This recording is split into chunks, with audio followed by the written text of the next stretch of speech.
All right, guys, so we always about growing nutrient-dense food here at the farm with lots of nutrients. And part of that, to do that, is to feed the soil so the soil is healthy so it can produce good food for you. And so this is one of the crops that we're using to feed the soil. This is a cover crop, and there's a bunch of different things that we'll get into. But one of the things that was very interesting, I was pointing out to Buddy here, was you can see where the pathways are. And this was not chiseled before we planted this, so we went ahead and pulled the plastic, rototilled, and then went ahead and put down the cover crop. And so you can see the pathways where the tractor ran and compacted the soil are not growing anywhere near as well as the middle of the bed. Now the bed had more fertilizer. The pathway is typically not as fertile soil, and it's got compaction in there. So that's why it's growing kind of like this. I mean, it's still growing good. We're still getting good use out of it. But let's take a look at what is actually in this cover crop so we can talk about it. So the big one right here that's growing really fast, that's sorghum Sudan grass. It's like a corn, and it'll grow really tall and just put a lot of biomass off. The other thing we've got here is this is buckwheat. Buckwheat is a grain. It will have white flowers. The bees will actually go after it. This is something called sun hemp.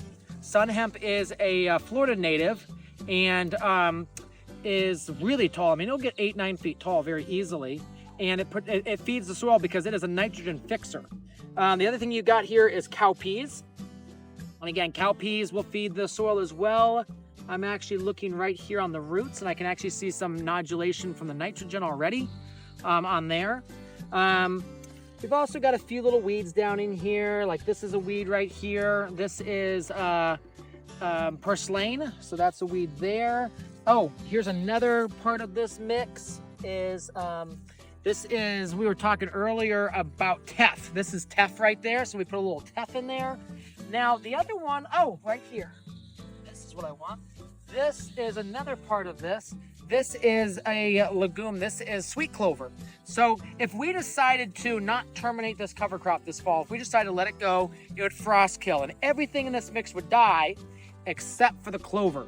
And so then next year we would have literally 6 or 7 feet tall yellow sweet clover. Yellow sweet clover is great because it has a really nice thick tap root which goes down and breaks up compaction. Again, we've got some compaction here, so it'll break up that compaction.